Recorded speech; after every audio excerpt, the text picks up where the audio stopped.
Hoje nós vamos falar da única novela que estreou no ano de 2020. Exatamente. Nosso assunto hoje é Salve-se Quem Puder. Bem, o que eu estou achando dessa novela e o que será que vai acontecer no final da novela? E para saber tudo isso é fácil. Fica comigo e vamos conferir. Olá pessoal, tudo bom? Eu sou o Edmar Olic, você está aqui no canal Olic, no programa Falando de TV. E hoje vamos falar de Salve-se Quem Puder, uma novela que começou no dia 27 de janeiro de 2020, parou no dia 28 de março de 2020, por causa da pandemia, no capítulo 54. E voltou esse ano, 2021, no dia 22 de março, para ser reapresentado os primeiros 54 capítulos, e no dia 15 de maio começaram os 53 capítulos inéditos da novela, que vai terminar exatamente no dia 17 de julho. Então a novela terá ao todo 107 capítulos. Para quem não sabe, é uma novela de Daniel Ortiz, que depois de ser interrompida, voltou às gravações em agosto, setembro do ano passado, e foi gravando até dezembro mais ou menos. Ou seja, a novela está toda gravada, nós já sabemos o final, ou melhor, eles já sabem, a gente tem umas especulações, algumas coisas que vazaram, algumas hipóteses, que eu vou contar no final do vídeo. É claro que antes de eu falar dos milagres de gravar uma novela na pandemia, e as observações que eu vou fazer, eu preciso pedir para você que é novo aqui no canal Olic, para se inscrever, apertar o sininho de notificações, dar aquele like feliz e contente, e deixar um comentário, porque eu adoro interagir com vocês. Por isso que eu respondo todos os comentários. Aqui vocês sabem, né? Escreveu, não leu o pau comeu, não. Escreveu, com certeza você terá uma resposta. Daniel Ortiz precisou rebolar, pular miúdo para resolver uma novela que estava indo normalmente, de repente, não, vamos ter que interromper ela com 50 e poucos capítulos. Vamos parar aqui. Ou seja, ele precisou fazer das tripas coração para conseguir resolver. Ele antecipou acontecimentos que ia ser lá no capítulo 90 para poder deixar um gancho para a segunda fase. Enfim, apesar dele ter sido pego de surpresa, como todo o planeta foi pego de surpresa pela pandemia, eu achei que a primeira fase terminou com uns ganchos muito bons, deixou o gostinho de quero mais. Para quem não lembra, a deixa da primeira para a segunda fase foi quando a Dominique ficou cara a cara com a Luna. Bem, realmente foi uma cena que despertou a nossa curiosidade para ver no que daria. Precisamos esperar mais de um ano para saber. Vamos abranger toda a novela? Vamos falar de tudo da novela? Vamos começar pelo logotipo da novela, a logomarca. Eu gostei, me chamou a atenção, achei que é bem criativo, tem tudo a ver com a novela, né? Salve-se Quem Puder, bem colorido, fantástico, gostei. Bem ao contrário do que eu achei da logomarca de Amor de Mãe, que foi uma preguiça sem fim aquilo ali, hein? Qualquer criança de 4 anos faz aquilo no computador. Que vergonha alheia. Outra coisa também sobre a abertura de Salve-se Quem Puder. Gosto da abertura, gosto da música, acho agitada, animada, alegre, bem solar. Sem contar que tem os desenhinhos que vai ilustrando exatamente a historinha da novela. Ficou perfeito, gostei mesmo. Ao contrário, mais uma vez, da abertura de Amor de Mãe, que eu achei o ó do Borogodó de ruim. Que é aquilo? Que preguiça! Um monte de imagenzinhas. Ah, não. Preguiça de ver aquilo. Olha, o que Amor de Mãe tinha de qualidade como novela, que eu adorava, todo mundo que sabe do canal que eu gosto muito de Amor de Mãe, eu achava muito ruim o logotipo e a abertura. Mas a novela foi ótima. Ainda bem que uma novela não depende da logomarca e da abertura para fazer sucesso, né? Falando em logomarca, logotipo de novela, futuramente eu vou fazer aqui no canal Olic um vídeo só falando as logomarcas, os logotipos de novela que eu acho bonito e aqueles que eu acho bem fraquinhos. Eu queria agora falar sobre os arranjos que o Daniel Ortiz precisou fazer para adequar a novela.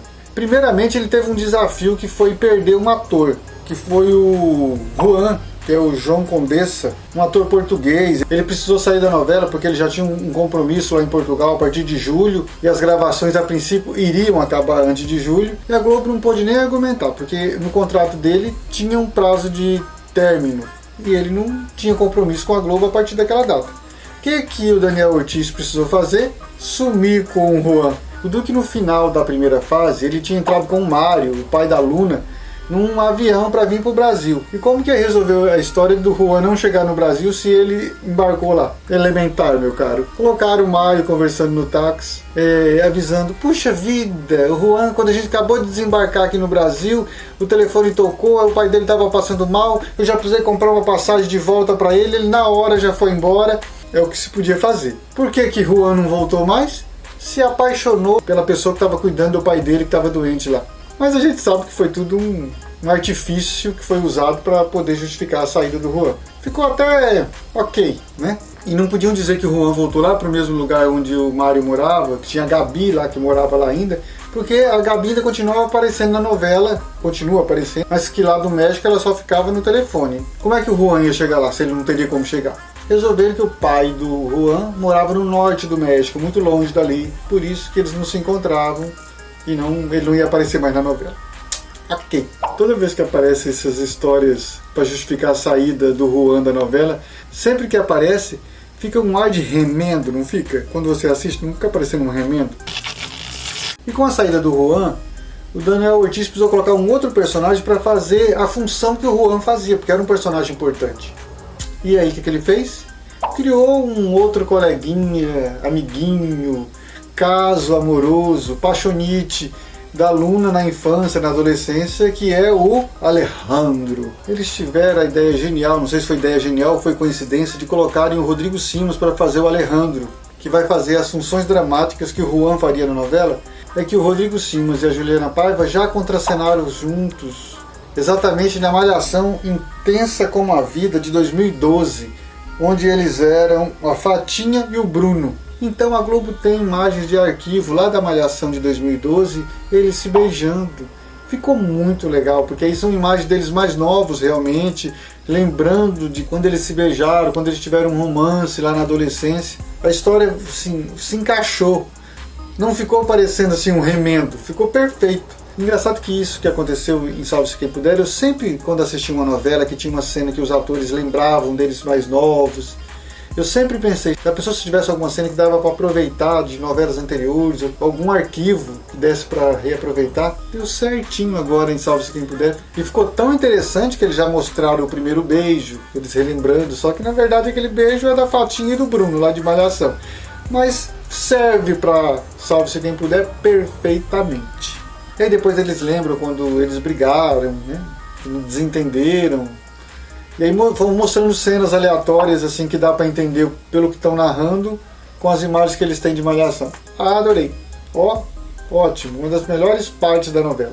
Por isso que tem um atrativo a mais ver Salve-se Quem Puder, porque além de ver a novela, a gente ainda vai observando como a Globo foi resolvendo os problemas de gravar uma novela com restrições. E falando em restrições, a gente tem que falar dos beijos fakes que tem. Nossa, cada beijo falso pra caramba. Aquele da Luna e do Theo é de amargar, né? Fica assim meio de longe, aquele negócio meio... A gente percebe que o negócio foi arranjado.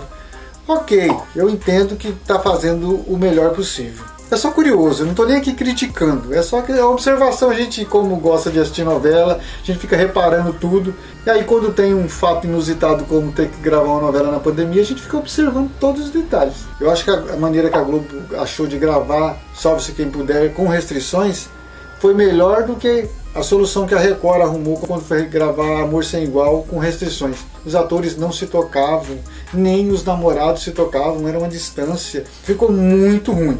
Do meu ponto de vista, a solução que a Globo arrumou foi muito melhor. Mesmo a gente percebendo que é um pouquinho falso. E olha que eu tô sendo camarada. Porque esses foram os primeiros beijos dessa segunda fase. De repente, até o final das gravações, eles arrumaram um outro sistema. Vamos aguardar até o final da novela que a gente descobre.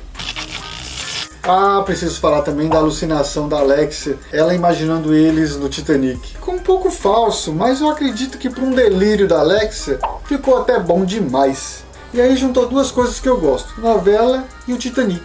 Aí pronto, ficou perfeito. Gostei muito. O Daniel Ortiz também precisou resolver a questão dos atores veteranos que não poderiam mais participar da novela por conta do problema da idade, de serem mais vulneráveis. Naquela época de 2020, os idosos eram mais vulneráveis. Porque hoje em dia a gente já percebe que qualquer idade é muito vulnerável. A coisa tá piorando. E eu que o diga, viu? Peguei o Covid esse ano, foi difícil pra caramba, gente. Que essa vacina chegue logo pra todos. É a nossa única chance. Eu tô esperando a minha. Então, voltando a falar sobre as restrições dos atores veteranos, o Otávio Augusto, que faz o Inácio, agora só aparece num tablet. Ficou bom, a solução ficou redondinha.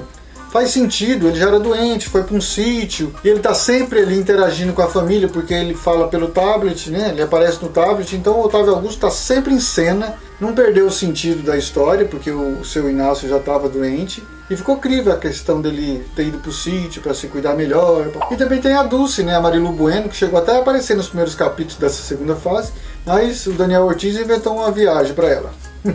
Fazer o seu quê? Vamos falar agora da primeira sequência dessa segunda fase, quando a Luna dá de cara com a Dominique. Olha que cena bacana, que cena assim, eletrizante. Ali, tanto o Daniel Ortiz como a direção conseguiram justificar a nossa expectativa para o retorno da novela, porque foi uma cena cheia de ação, e corre, e chuta, e bate, e se esconde numa boate. Eu só achei um pouco estranho, porque quando a Dominique estava dentro do carro correndo atrás da Luna, não aparecia ninguém na cidade, a rua estava deserta. Eu acredito que eles não estavam usando figurantes, né, lá nos Estúdios Globo. Eu falo Estúdios Globo porque eu sei que a Globo não gosta que chama Projac mais, que eles mudaram de nome. E como eu quero ter uma boa relação com a Globo, eu vou falar Estúdios Globo. É porque eu também acho mais bonito. Mas enfim, voltando para a cena da Luna. Ficou muito boa. E mesmo fazendo com restrições, tentando colocar poucos figurantes, colocar pouca gente em estúdio, eles colocaram a Luna correndo para dentro de uma boate lotada. Então, eu imagino que o desafio para gravar aquelas cenas foram bem maiores devido à pandemia, às restrições. Aquela cena não ficou dando um ar de série de ação, e eu falei que ficou parecendo uma série de ação só para dar uma deixa para uma próxima observação que eu vou fazer, que é o diálogo entre a Alexia, a Kira e a Luna, porque elas achavam que elas estavam parecendo as panteras, né? Vamos agora atrás da Dominique. Não, nós não somos as panteras, porque as panteras já existem. Então seremos outro animal. E qual animal que eles sugeriram? Entre alguns outros, o que eu achei mais interessante foi as jaguatiricas. Já pensou? Nos Estados Unidos tem as panteras, no Brasil tem as jaguatiricas. Luna, Kira, Alexia, as jaguatiricas. Depois eu fiquei pensando, como é que é uma jaguatirica? Pesquisei na internet e descobri que é isso aqui, ó. Isso é uma jaguatirica. Gostou? Vamos falar dela? Da Filipa? Acredito eu que seja o personagem mais inteligente de Salve-se Quem Puder. Ela conversa com a Alexia, que a Alexia entende tudo que Filipa fala, e tudo que Filipa fala é correto. Filipa, eu acho que é uma infiltrada. A Filipa é um gênio, ela só sabe dar bons conselhos, boas observações. Olha, os personagens podem até não seguirem os conselhos da Filipa, mas não sabem o que estão perdendo. Conta pra mim, você gosta da Filipa? Uma curiosidade sobre a Filipa, eu fiquei sabendo que são 3 galinhas que a Globo usa para fazer o personagem da Filipa. Tem a Filipa principal e mais 2 auxiliares, para a galinha não se estressar. Olha que chique! Os defensores dos animais ficam muito felizes. E se falando em animais no Salve-se Quem Puder, nós não temos só a Filipa. Também temos os ratos, Justin Bieber e Madonna. Eles são os bichinhos queridinhos do mosquito. Mosquito não é um bicho não, é uma criança. Ah, eu preciso também destacar essa cena aqui, ó. A cena do café da manhã, à la Guerra dos Sexos. Inclusive elas, enquanto estavam fazendo essa cena, fizeram referência dizendo que parecia cena de novela. Ou seja, uma novela dentro da novela, uma novela repetindo e imitando outra novela, uma novela homenageando outra novela. Mas essa cena que a Alex, a Kira e a Luna reproduziram, lá de Guerra do Sexo, ficou engraçadinha tudo, mas é sempre assim, uma imitação. Porque a cena clássica é essa daqui, da Fernanda Montenegro e do Paulo Outram lá em Guerra do Sexo. Essa antológica. Nem quando o Tony Ramos e a Irene Havashi refizeram Guerra do Sexo em 2010, acredito, foi 2010, né? Não chegou nem aos pés.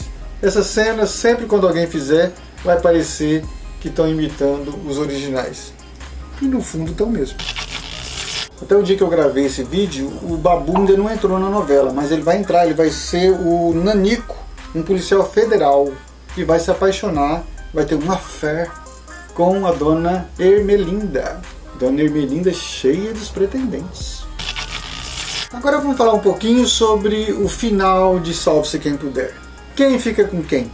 Segundo as minhas pesquisas, o Bruno vai ficar com a Micaela, o Catatal vai ficar com a Renatinha. Esses dois casais era meio óbvio, ou não tão óbvio assim. Mas, e a Kira, a Luna e a Alexia, as protagonistas, elas vão ficar com quem? A Alexia / Josimara vai ficar com o Zezinho. Parece que esse é um personagem que já está batido o martelo, que eles vão ficar mesmo juntos. Inclusive a Alexia vai voltar a fazer novela, vai ser contratada pela Globo. Esse final parece que está meio garantido que será isso mesmo. Agora a Luna / Fiona deve ficar com o Theo. Deve ficar porque onde dizem que é possível que a Luna fique com o Alejandro. Inclusive eu tirei essa informação do site na telinha. E para manter esse suspense, a Globo gravou 2 finais. Então, só no dia que for pro ar a gente vai saber qual o final que a Globo vai escolher. Se a Luna / Fiona vai ficar com o Theo ou com o Alejandro. Os irmãos Simas. Na verdade a dúvida vai ser só uma. Vão deixar a Luna terminar com o irmão mais arrumadinho ou o irmão mais prejudicadinho? Quem vocês acham que é o irmão mais bonitinho e o mais feinho entre Rodrigo Simas e Felipe Simas? Tudo indica que a Kira vai terminar a novela com o Alan. Ou você prefere que ela termine com o Rafael? Nesse momento da novela a gente fica torcendo para que tivesse 2 Kira, um para ficar com o Alan, outro com o Rafael. O que acontece quando existe esses triângulos amorosos? Entra um personagem novo na novela para ficar com aquele um que ia sobrar. Que no caso aqui vai ser a Sofia Abrão, que já até entrou na novela, agora nesses últimos 2 capítulos ela já entrou na novela. E pelo que se desenha pela frente, ela vai se apaixonar pelo Rafael. Então olha só, a Kira fica meio liberada pro Alan e o Rafael se apaixonando pela Júlia.